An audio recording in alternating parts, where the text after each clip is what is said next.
Cynthia.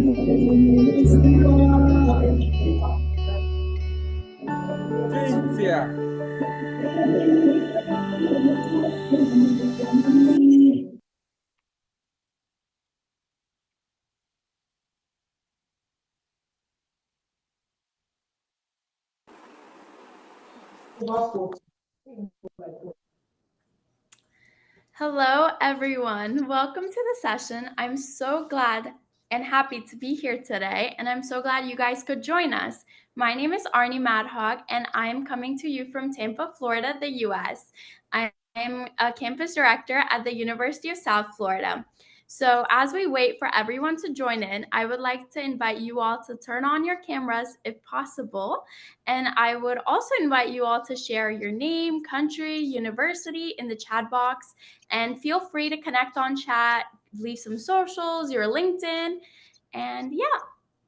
And then today we have Jamaal Bell joining us. We will do an official intro as we get more people in. But while everyone is introducing themselves in the chat, I would invite some fellows who wants to unmute and introduce themselves, like 30 seconds to a minute. Just say where you're from, your name, your country, your university. If you want to talk a little bit about your project, your SDGs you're working on, we would love that as well. Just raise your hand and we'll call on you. And let's see from the chat who is coming. So I see Gilila. Hopefully I'm pronouncing that right. From Ethiopia. Okay. And then I see a lot of people from Nigeria. Bangladesh.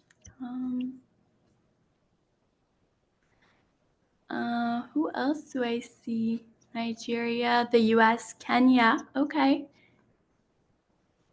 Bangladesh. Okay, I see Jeremiah. If you want to introduce yourself, you can just unmute.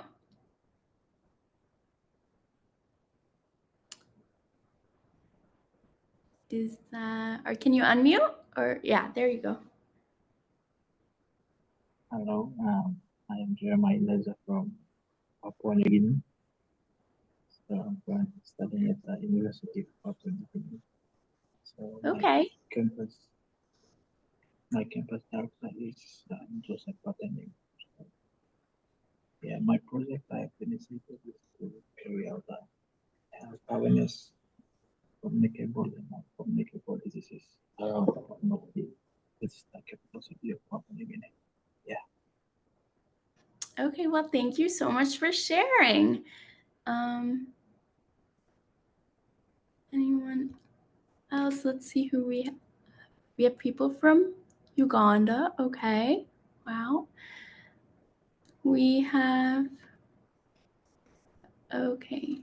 So, yeah, well, let's get into our speaker today. So, our speaker today is Jamaal Bell, who's a creative strategy manager for the Kettering Foundation. Bell plays a key role in developing and managing creative communication strategies to further elevate and make visible of the work of the Kettering Foundation. Bell has managed many creative projects throughout his careers. His focus has been on helping leaders, communities, and organizations use brand storytelling to further their initiatives. In 2021, as a senior brand strategist at Slide 9 Agency, he was a major contributor to the research, development, and creative strategy at St. Gobain's North America's National Sustainable Communities Initiative, sustaining futures raising communities. In 2019, as creative strategies manager for Central Ohio Transit Authority, also known as COTA, he played a vital role in the branding, advertising, and launching of the COTA's first ride-sharing services, COTA Plus.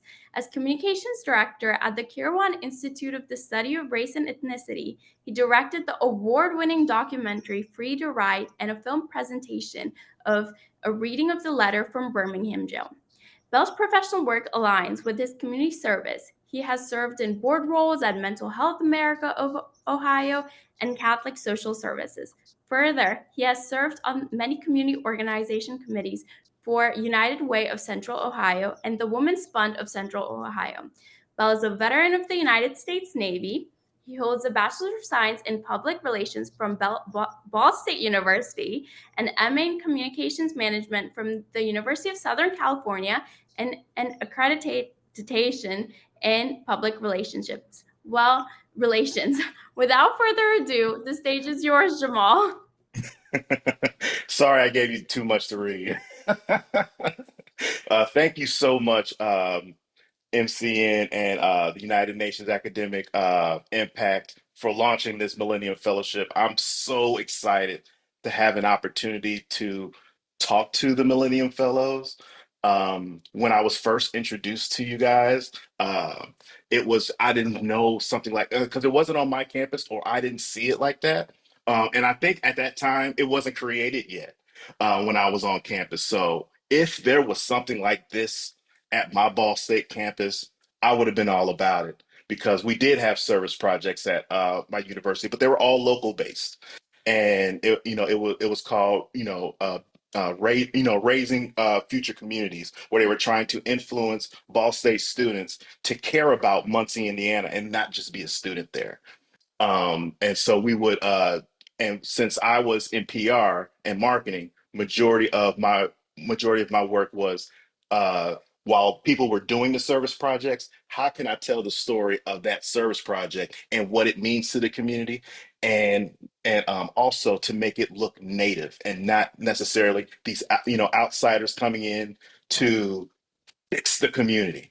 But because outsiders don't know the community, they don't understand why people are making the tough decisions that they're making.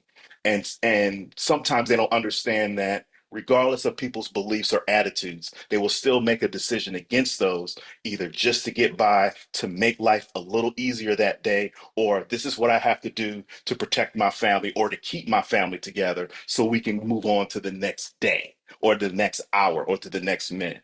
So to come with that attitude of like, nope, we don't know. You tell us what to do, and we'll chime in with little things and tell us if it works or not. Where it was more of a community partnership, and in terms of how can we tell your story? We're in the back. We're just a resource to them because we're from the outside and because we have access to certain things that this community didn't have access to, which they should.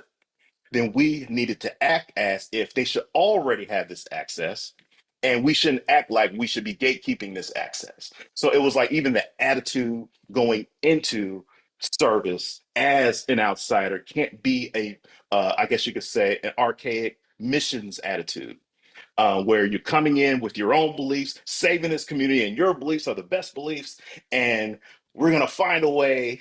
And then a newer model became more indigenous missions, where they say, well, let's like slide in and let's come in where they're at, and let's just keep uh, teasing them or influencing them to turn into our way. So that's been the indigenous missions effort. And neither one is not successful. They're not sustainable, I would say. Some may show success in the beginning because a lot of resources come in, but it's not sustainable because that's not what that community is, and and what you're attacking wasn't really their issue at the moment, or they already knew that was their issue, but it's just like I have to make this decision because of all of these other external factors.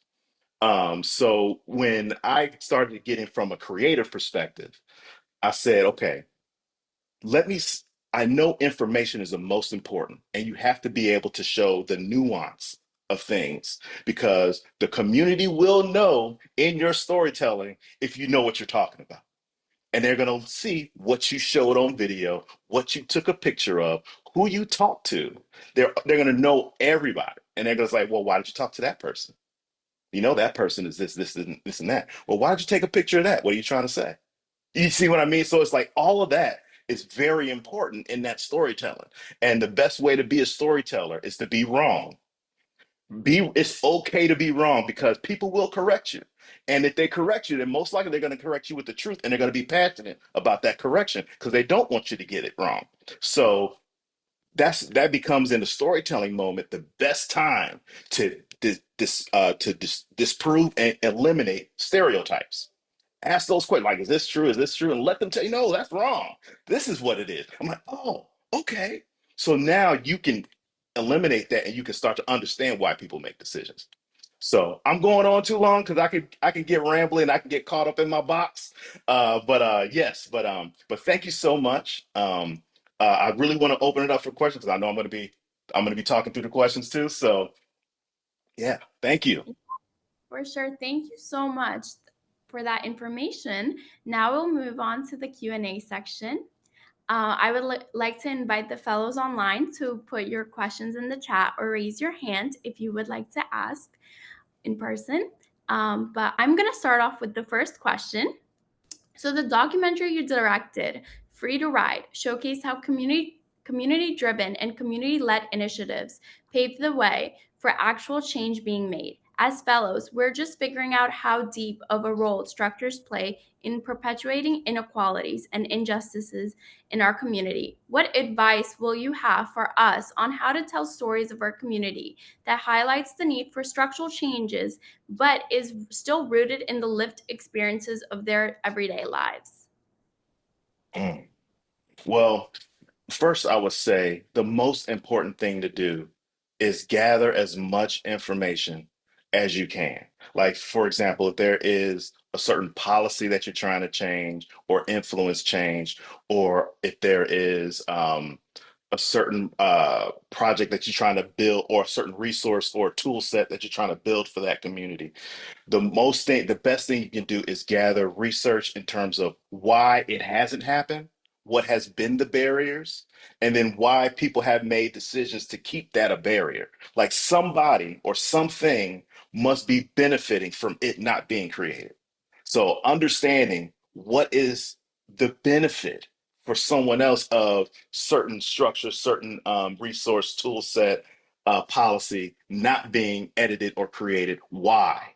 And what is it about it that makes them, what is it about that decision that makes them want to move that way? Because then that's that little piece of the story that you have to figure out, because that's the part that is gonna be the spark that's gonna shock someone, because they're like, oh, they're doing it because of that.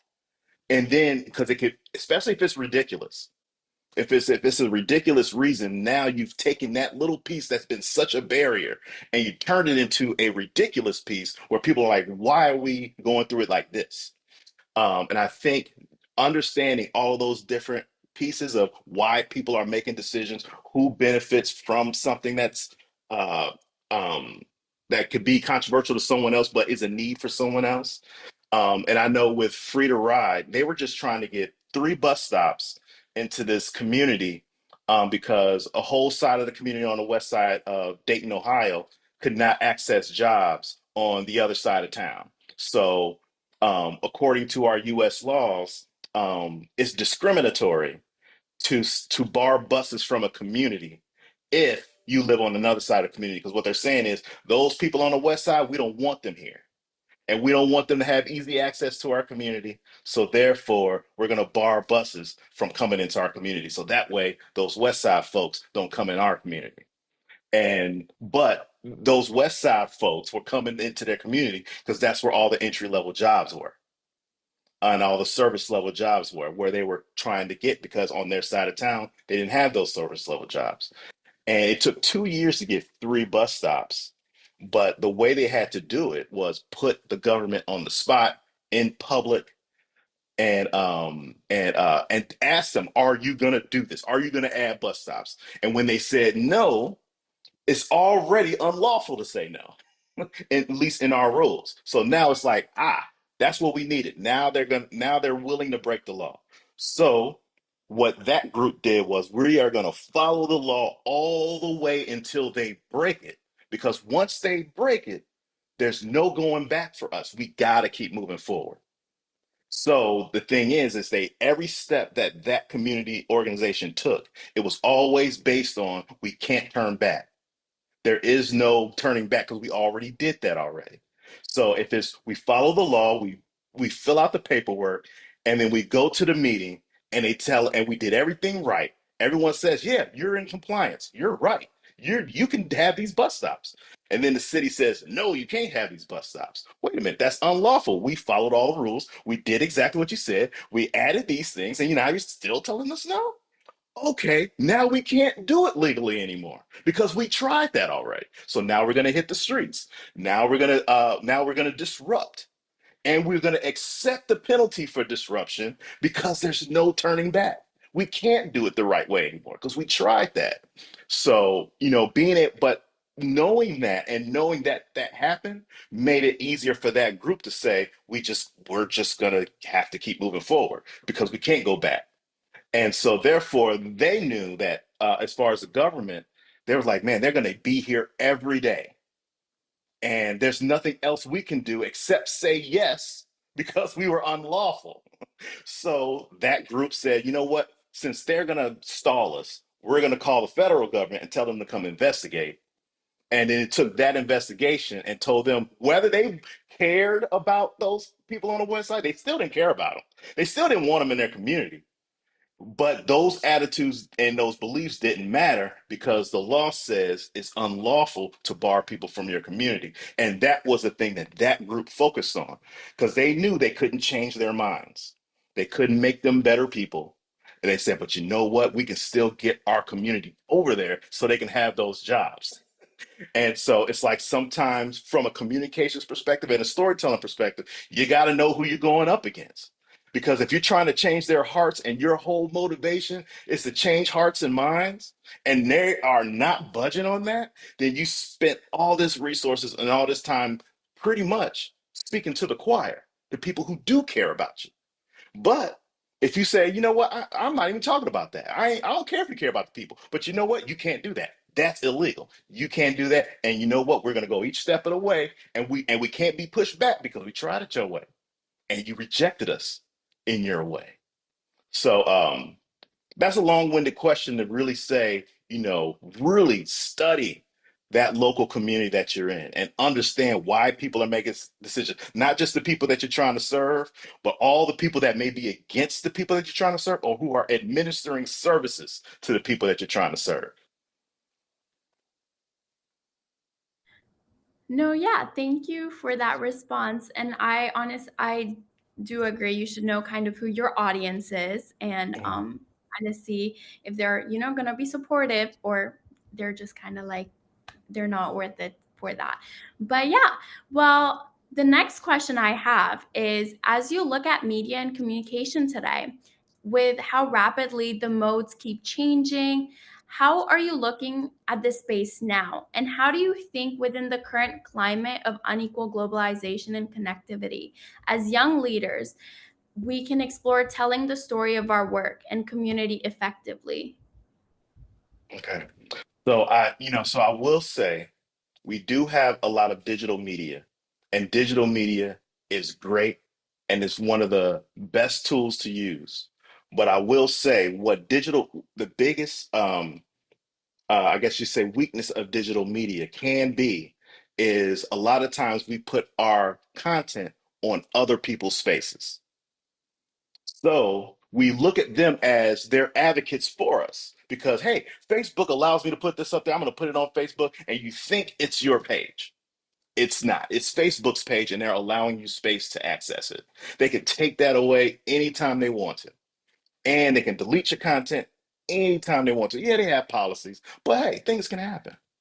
And so the thing is about those digital spaces, when you don't have ownership of those spaces, then and your message is on there, and that's the only place your message is on, then if that space gets deleted or that space gets compromised, or that space doesn't have the same audience anymore, then it's like, now what do you do with your information and your advocacy? So me being trained in traditional public relations, advertising, and marketing, what's good about traditional public relations, advertising, and marketing is that it goes on paper. It's about building your own brand, your own source, and becoming your own tool set. And so it's like you need to know how to make your own web space or website, be able to create your own newsletter, Print, be able to say, I can print this newsletter and hand it out to people. I could print out a whole bunch of these at a Xerox place or a copy center and put them in my library. It's like sometimes we don't understand that, and also digital media doesn't always give us a great opportunity to connect personally, especially from large spaces, especially if it's more like a one-way communication. Like for example, here, this is an awesome opportunity for me to meet you guys, but I'm not going to be able to really spend time with all of you. But that, through that list of everybody, there may be something I say that directly connects to something that you're doing. It's like, wait a minute, I need more time with that. I need more time understanding what he's saying. So, even these spaces can be difficult, but they also allow that opportunity that I would have never met any of you if I didn't have this opportunity. So that's where the digital piece becomes awesome because it makes your world so much bigger. You find so many more like-minded people, and I think that's what makes digital media amazing. But you have to have traditional media be your foundation and your backbone because it can take a switch can turn off digital media, but you have to burn traditional media. You have to throw it away. You can hide it. It's like there's so many things you can do with traditional media, and it shows its sustainability over time. I mean, that's how, a lot of our laws and books and things got spread was through the printed paper, and that has lasted so long. So we cannot remove the printed paper or the printed piece. Television is still king, um, and also we can't ignore place-based advertising, which means advertising at our bus stops. Talking to local businesses. Hey, can we put? Are you willing to put a sign in your window supporting this? Like there are ways, and that traditional media gets people as they are going through regular life, where digital media, they have to access it before they engage. But place-based media or traditional, which is part of traditional media, you invade their space with your message. Yeah, I agree. I never, I guess, looked at social media as like a different perspective. I always thought it was kind of like, oh, my page, but it's very interesting perspective where it's not really my page. They're allowing me to put that out there. Hmm. So it's kind of, it has its like pros and cons, as well as it's not something like you think you're in control of, but like in reality, you're not really control of that. Like the And Facebook. COVID and Yeah. like COVID showed us that we don't have control over those spaces. Mhm. Elections and protests around the world show that we don't have control because once they get out of hand, then all of a sudden Twitter is like, oh well, we need to start adding some things, because this Arab Spring is getting, wait, let's add some things, because we don't control that space, and then it becomes a weird space because we try to use social media as a mobilization assembly space, but that assembly space is so controlled. So it's like, but the streets is not as controlled. It could be enforced, but it's a different aspect because now instead of dealing with people with keystrokes, you have to deal with people in real life, like right in your face. And they're saying, I don't like this, I don't want this, sign, change, change, change. And it's different than doing it over media like this because I can't touch you. I can't really get in your face. I can't really come into your office. I can't really send you a letter. I can't really write it down and make you see it. I can't come to your meeting. And when I see government trying to shift into digital in terms of their meetings, then that makes me say, we can't allow that because then they're going to lock the doors and say, raise your hand if you want to speak. You know what I mean? Because it's just natural tool set for Zoom crowd control. But when you're trying to get something done, You don't need anybody to control your voice at the moment. You need to make sure it's heard. And there are many ways to do it. There are subversive ways to do it, like through like, and that's where digital media works well, because you can tell a controlled story with great effects that are designed to get into the mind of someone and really have them think. That's what digital media thrives in. That you can create those direct stories, and they can travel all around the world by a simple text message, WhatsApp message. Next thing you know, the whole world knows what you're trying to say. That's awesome, because traditional media can't do that. You can't pass that. You can't pass a flash drive around the world. You know what I mean? You can't pass a CD around the world or mail a CD. But nowadays you can cloud files over. They can post that everyone has their own digital newsletter. So it's like, hey, can you put this? It's like that's one of the things that I never realized as being in not for profit for most of my career, that other not for profits don't share information and put things into their newsletters. But sometimes they're in competition for that money or for those resources. So they don't like, hey, we're doing this. Can you put this in your newsletter? Well, hey, we're doing that. Can you put this in your newsletter? But if there was more cross collaboration, even in newsletters, just imagine how much information we would know about each other. So I will say traditional media is your foundation, because that is what you have and can own that no one can take from you, because that's your own content. But once you put that made content on those platforms, you don't own them, and they can go away, and they can be used in ways that you didn't expect also. Yes, thank you for that. That's actually really great to know, especially like like young generations and things like that. Since it's such like, I guess, a social media world out there now. But yeah, thank you so much for that. The next question I would have is, centering the voice of community and social impact initiatives is crucial. This requires us to be very reflective in our actions and steps we took and will take in the future in regards to our work. As someone who has been deeply involved in leading various community service initiatives, what are the most effective ways to build relationships and rapporteurs with our communities and sustain these relationships? Um, that's very hard because a lot of people, everybody's different, and I think I guess I'll say how I approach um, building relationships.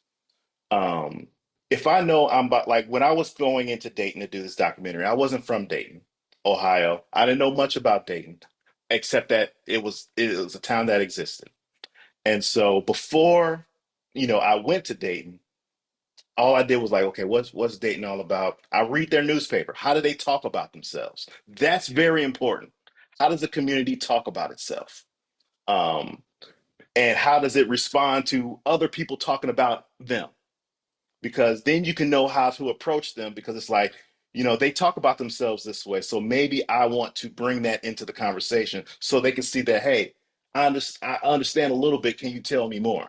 And then be okay with being wrong and not have to. And so if I come in with whatever I believe is right and they tell me it's wrong, I don't argue. I just say, oh, I need to look into that. I need to understand that a little bit more. Tell me more. Like, how did you come up with that? Or what else? Who else should I be talking to really understand this?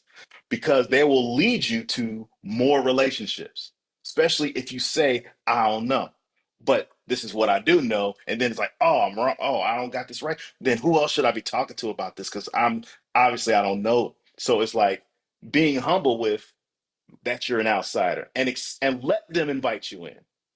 And then when they invite you in, it's like, I don't know, maybe I just feel that communities will let you know where you stand as you relate to them. And if you don't take heed to where you stand in that relationship, then you won't know if you can get the work done. So if people are already apprehensive about you and they stay apprehensive about you, they're not going to be very into your work. But if they see that you're involved, they see that you're in it, and they see that you care, and they see that you're just trying to do this the right way, and you're trying to work with them, and you're involving them in a way that is more, I don't want to be in your way. I just have access to these resources. I got some additional knowledge and maybe it can help. What do you think? Where you put it in their court. Because they'll say, well, we don't want your help or we want your help. And it's like sometimes you gotta accept what people want because it ain't about you. you know, it can have a piece of that because it may be a requirement for class. It may be something that you really desire of doing, and you really like I can't let this opportunity go by. But you know, if you know that they're not really feeling it or feeling you, then that's when it's like, I need to change my approach. What am I missing? And that's when you humble yourself and just be like, look, I really want to try to work this out. What am I not getting? What is your experience with me? Am I doing something? Am I doing something that's offending you? Because I'm not trying to. I really want to be here and be a support. And people will understand that. At least I believe. At least in my experience, people have understand that when I came into a situation and they may have thought that I was like too much or like, man, you think you know everything. Like, no, no, I don't. I'm not trying to do that. I'm trying to see if I'm wrong, if I'm wrong about these things. And it was that miscommunication that if I didn't humble myself to say, man, what is your experience like with me? Am I doing something wrong? Because I'm not trying to be this way, but I feel like you feel this way about me. And then next thing you know, a conversation can really let that go. So it's be humble, be willing to see your own weaknesses. And when your weaknesses are called out, try to address them immediately to see how you can be of best service and say, oh, I wasn't trying to do that. How can I do this differently with you? So No, I totally agree. I think like we need to be more open to owning mistakes, and I think we have this like, societal pressure in a way that we cannot be wrong ever. And like we can't like agree or accept our weaknesses, but it's a great point that you made that sometimes we just have to accept and say we're wrong or how, but like then change it to how can we improve it rather than just staying at that I'm wrong. But now I do want to say, because I think this is important to mention, and I'm only saying this from my military background and going to and not like living in other places with the exception of Italy. I did live there for 2 years, but in most spaces I was only there for like a couple days, couple weeks, things like that. But one of the things I noticed that my context is not the same as everybody's context. My context and how I'm approaching things is approaching things from a place of there's already peace in this land, generally speaking. Like I can wake up in the morning right now and not worry about things happening to me.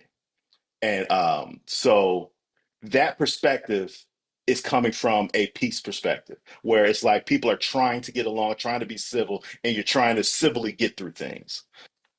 So not all of these methods would work in a place that's very hostile, or that will see these things coming. Like, oh, I see what you're trying to do. Bam, I'm gonna stop it.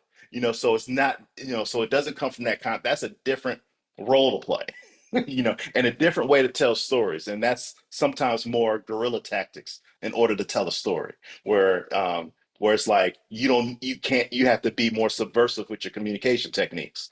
People can't know who you are, know where you're coming from, know that you're shooting, know where you're putting the story. And again, that's where digital media is beautiful because now you don't have the record of paper trail. You can find ways to get things out through VPNs and like WikiLeaks and things like that back in the day before pre-COVID, ways to get storytelling out. So most of my perspective and experience comes from a place of peace and people trying to be civil and getting things done. So I just think that's important to say from a global perspective. no, yes, thank you for that. Um, so just a reminder to the fellows, put your questions in the chat box, and then we're gonna have time for you to ask questions if you raise your hand. But one question from one of the fellows, Namrata, if I'm pronouncing that right. said, "How do you see digital media like social media, podcasts, and other digital forms shaping the future of civic engagement?" I think podcasts are great. It's a difficult market to get into because, again, you're trying to invite people to the party. You're trying to invite people to your podcast. So that is it's very difficult to invite people to your party as opposed to going to the big party that already exists. So I will say that what I usually recommend from a communication strategy is first make sure you have your own media first. You have your own space where you put your blogs, where you put your podcast, where you put your things, and you brand it the way it best represents you.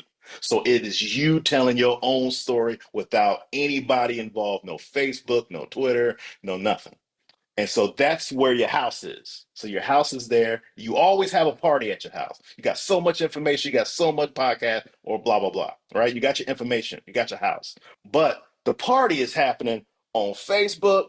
Everybody's at LinkedIn, everybody's on X, and you still have this house party at your house. So you have to now go to each these parties, the Facebook party, and give your message because you got to join them circles and then say, "Hey, man, you should come to my party. It's really happening over where I'm at."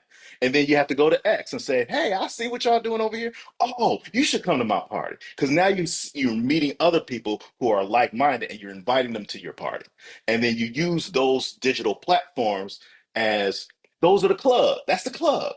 And you go and you party, you find your people, and you bring them back to your house. And then that's where you can work and collaborate and do things. So if you know what each space is used for, then you know you're protected because it's like, oh, my stuff is right here at the home. And I'm just showing people over there at Facebook. I'm showing people at X. I'm showing people on Instagram. You're not putting your content to live there. So to me, digital media space is when they're owned by the Facebook, Twitters, and the corporate such, that is just corporate parties where you can find your like-minded people. And then you find those like-minded people, you bring them back to your party where you have all your information the best way that you want to display it. So that's I hope I got to that question. Or I hope I got the answer to that question. Nope, that makes complete sense. I think, yeah, social media is a big part of this generation, so it keeps Mhm. coming up. But yeah, well, just another reminder to the fellows that you can also raise your hand for questions and we can call on you. And yeah, but another question from another fellow. Oh, Asa Syra is how to tell a story to the people that don't seemingly care a lot about. We're trying to create a sustainable generation. However, people here do not pay much attention to that. So, what would be your advice here? And that's where the information comes in because you need to know why they don't care. What in their life is trumping that sustainable living? Like, what about their everyday that it's hard to care about it? Because it's not that they don't care, it's hard to put that on a priority list to care. And if it is, it's things are so dire that you can't even imagine how they can put that on that priority scale. Then we have to approach this project different. We may have to find ways of supporting them like supporting like a friend, as opposed to say, "Hey, I need you to get involved and do this and be part of this." And for example, the best lay example I can give is so like if there was one church that I was involved with. They had the pastor was really big into making sure the church was a sanctuary. And because of that, look, a lot of people who were homeless would come to that place to stay warm during the winter. And the regular patrons didn't like the homeless people in their church, trying to stay warm. And but it's like, what were the homeless going to do when that opportunity is there? They're going to go. They understand that, yeah, I know they don't like us here. I know they don't like me here. I know I don't smell the best, but man, I really want to be warm. And it took the pastor to do a sermon and on that Sunday, invite them in and say, they're one of us. We need to care for them. If you don't want to care for them, that's fine, but I'm going to care for them. If you don't, and right there in front of them, if you don't want to go to church with them, then you come at this time, but they're welcome at all times. And it was just like, now that congregation has to deal with their own issue, whether then they have to decide whether that's priority or not, because the pastor can't make it their priority. So it's like his priority was to care for people because he wanted to be a church that cared for the people in the community. And he's like, that's my priority. If I'm going to lose my parishioners because of it, I mean, that's the sacrifice he was willing to take because his priority was that. But other people were saying, hey, why don't you do this? Change times, do this. You know, why don't you have a separate service for homeless? Like, I'm not trying to, I'm trying to segregate my church services. So it's like he wasn't willing to do that, even though that was a solution. And so it's like sometimes you have to really find out why, because it might be something noble and a different project to attack. You just never know, because maybe if you can find a way to or attack that reason that keeps them from making that decision, then now they could be more open. They have more mind space to think about new priorities because now that one was taken care of. So figuring out what is that thing that keeps them from caring is really important.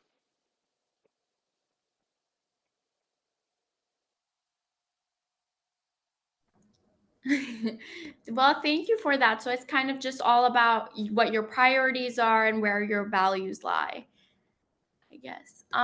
Okay, so we have another question from another fellow, Abdi Kafi.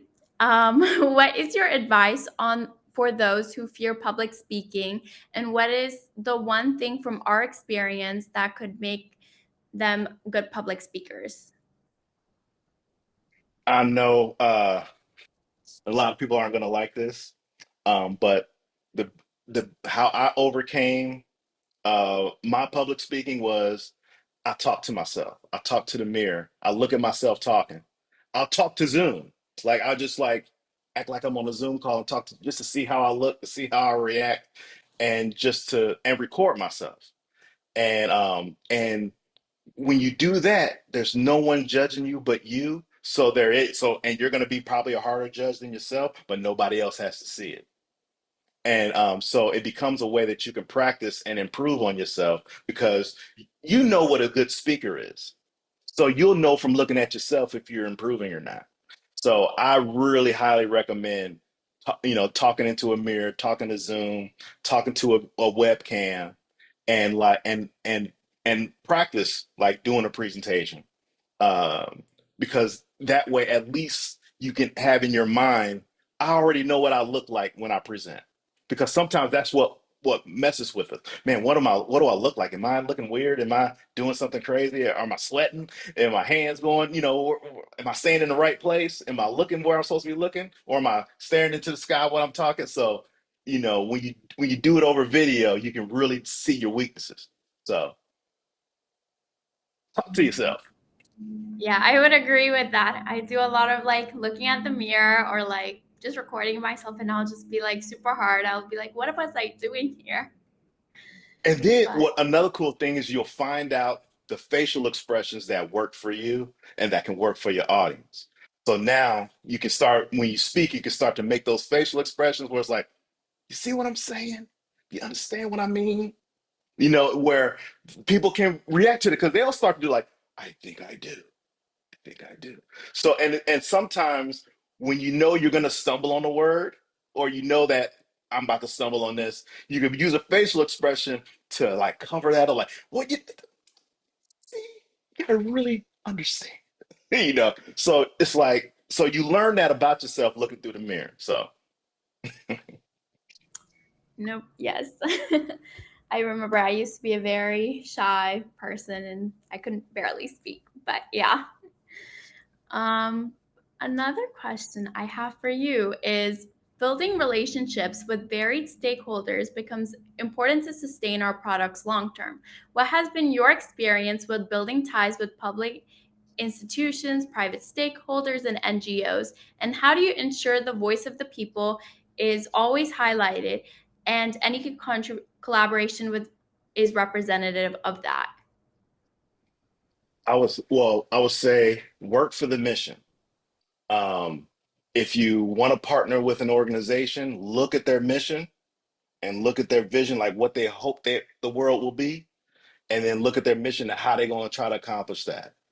And look at their values. Some of that is usually the most important things you need to know because personally, sometimes people, we all can work for organizations and have our own personal feelings, but be in agreement on the broad topic of what we're working for.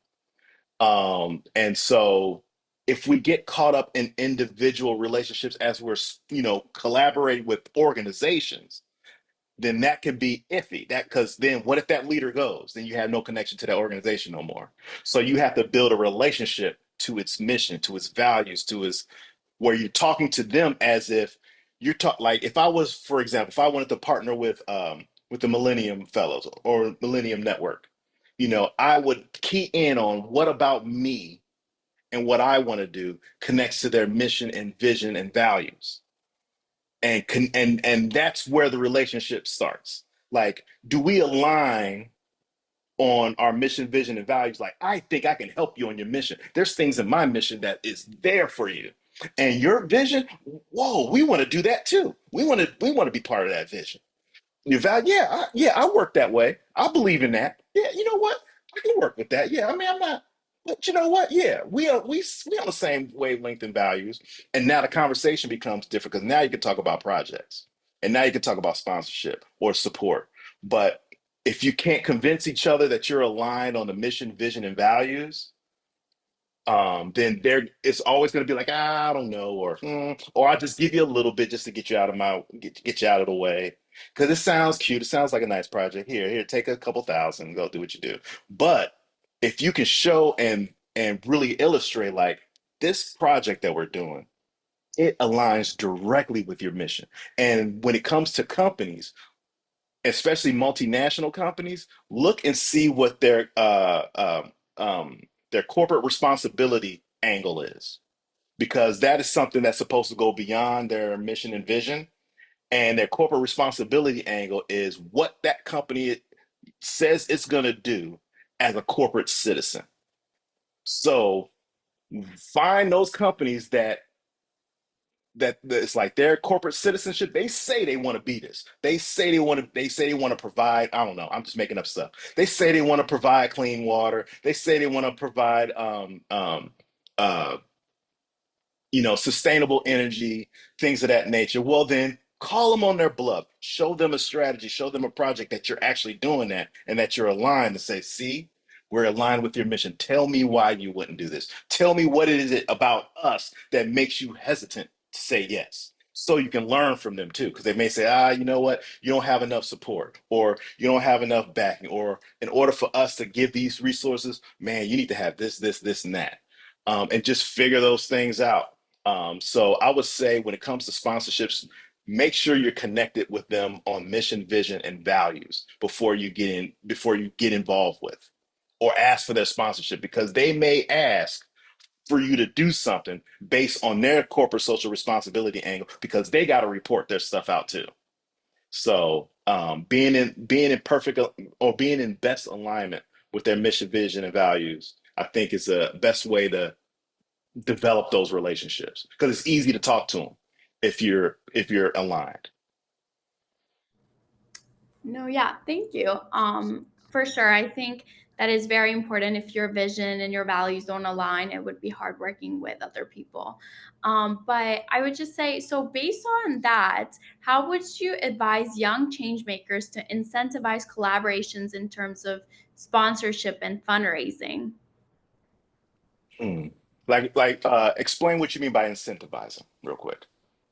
So kind of, I guess, just like if they want to fundraise and they're looking for a lot of companies and things like that, but Hmm. let's necessarily say their values might not align, but you're Hmm. fundraising for a cause. So I guess, to what extent would you just be okay with it, or if your values don't work together, would you not accept that? what would you go about that? Okay, I'll okay. So I had a mentor. She worked for the United Way of Central Ohio. The United Way is like a multinational organization that do service projects around the world, but they're really focused in the United States. It's like as far as their heavy work. And she worked for the Central Ohio version, and she invited me to this really nice party, and it was a party full of executives, donors, people who give to the United Way. And I wasn't part of that. She just wanted me to experience it because she knew I did service stuff. And she's like, I want you to experience this. And I want you to tell me what your experience was after. She left me alone. So I'm in this really nice. So the owner of the limited brands, like Victoria's Secrets, it was his house, Les Wexner's house. So it was his house that I was at, beautiful house, estate. And all of these executives from different companies, they all introduce themselves by their title first, then their name. Oh yeah, I'm the vice president of marketing at Nationwide. Jim, how you doing? Yeah, they introduce themselves that way, and that threw me back because I've always, hey, I'm Jamal, and it's like, and none of them talked about anything that United Way was doing. They were all there to be at Les Wexner's house, the owner of Limited Brand, and to be in the mix of all of these executives. And they just wanted to have a good time, and they gave a lot of money just to have a good time. They didn't care nothing about what United Way did. And at the end of it, I walked out waiting for my car because we had to take a bus because the state is so big. We had to take a bus to the parking lot to get our cars back. So I'm standing there in front of the house, and she comes out. She says, "So what you think?" I said, "It's the wildest experience. I don't think I don't fit in here." And she's like, "I don't either. But you know what? They gave a lot of money today, and they don't even care where the money goes. I'm gonna take their money and do some good stuff with it." And she was like, it's like, look, I don't care if they care because I care, and all I need is the money, and I can go do it. And all they wanted to do was meet each other. So I created a party for them to meet each other. And luckily, she was a former judge, so she had some stroke to get people to, you know, get a house for her, to do some catering. So, I mean, so she had resources, but she knew that the way she was going to get money out of these people was to get them all in a room and just have them have a party. And she charged that plate, and it was a United Way party. She brought in a special guest for performance. They all enjoyed it, clapped, drink their wine, just having a great time. And she had money to go fight poverty in Central Ohio. And I was just like, lesson learned. But her attitude there was it wasn't about telling those people what the United Way was doing. She didn't even mention that because she knew they weren't there for that. They were there to meet each other, and she took that opportunity to say, I can have this party. It's a fundraising party, but all they care about is who's at the party. So you have to know your audience. She knew her audience. She knew how to fundraise because she didn't try to change hearts and minds to people who wasn't going to give money for hearts and minds. They were going to give money for networking.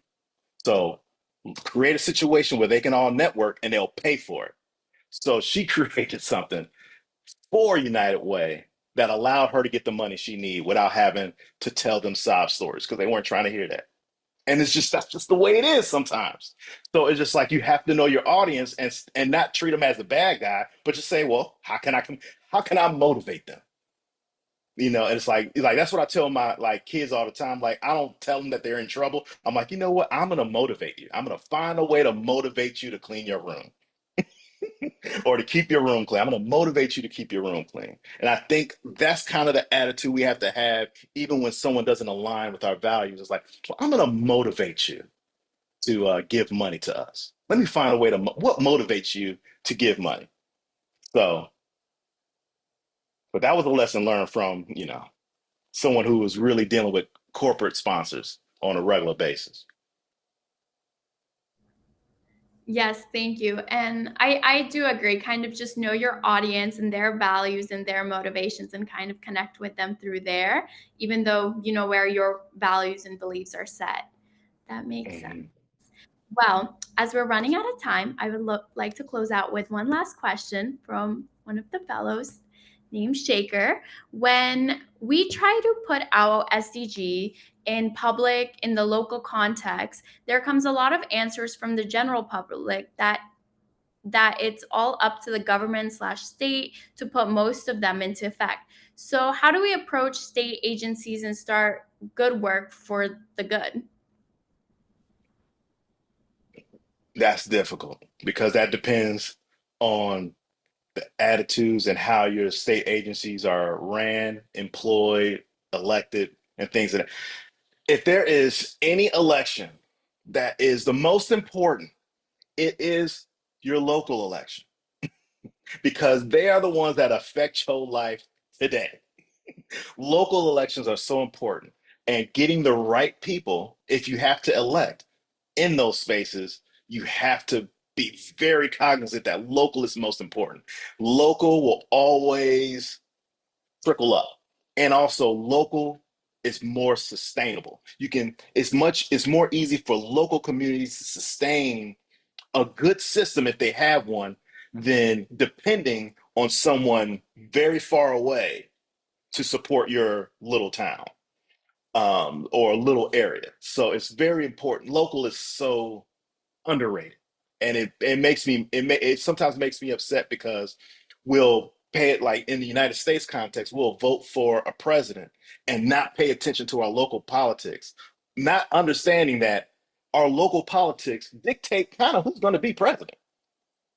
Because if we vote a certain way locally and then and then that I guess you could say turn over and votes a certain way statewide, then our national is not going to change as much. So local empowers other people to continue to vote a certain way or vote for their best interest. And again, we have to understand what is motivating people to do things against their self-interest. There's some kind of weird benefit there, and that has to be discovered because that's how you can counteract it. It's like they're making this decision not necessarily because they believe in it or they're this super crazy conservative. It's just they don't want to go through this over here. So that's the only reason why they're doing it. They're deciding this because they don't want to deal with this over here.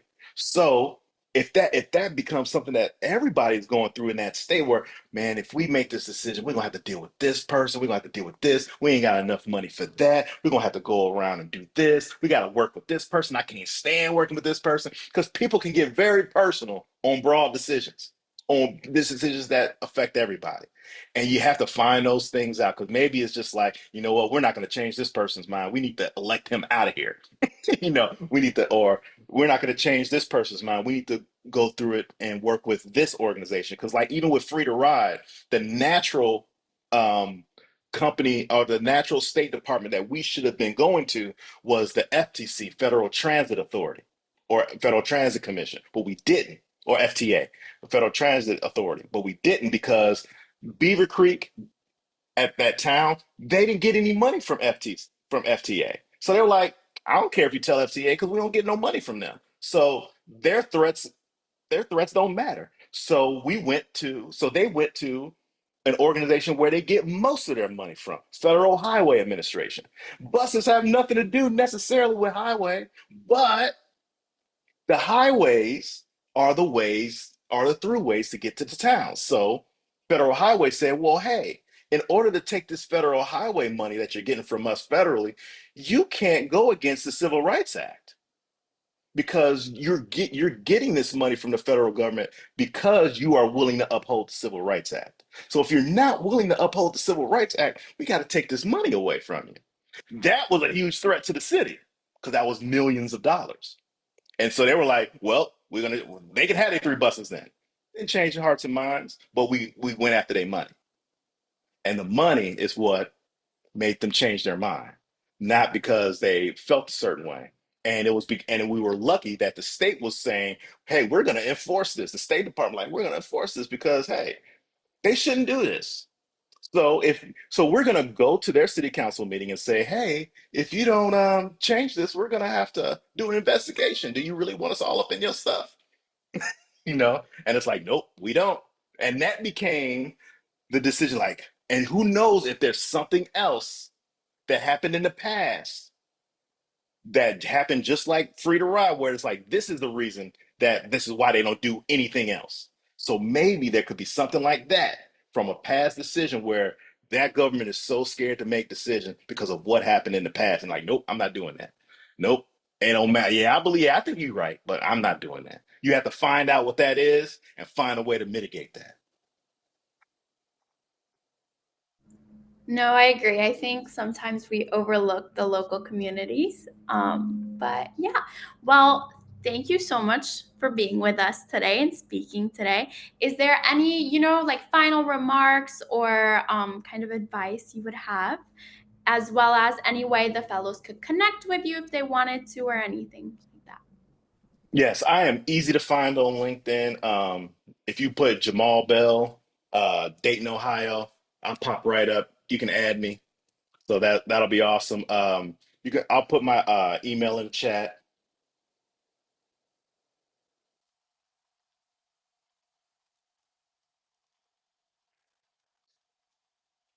If you have any questions.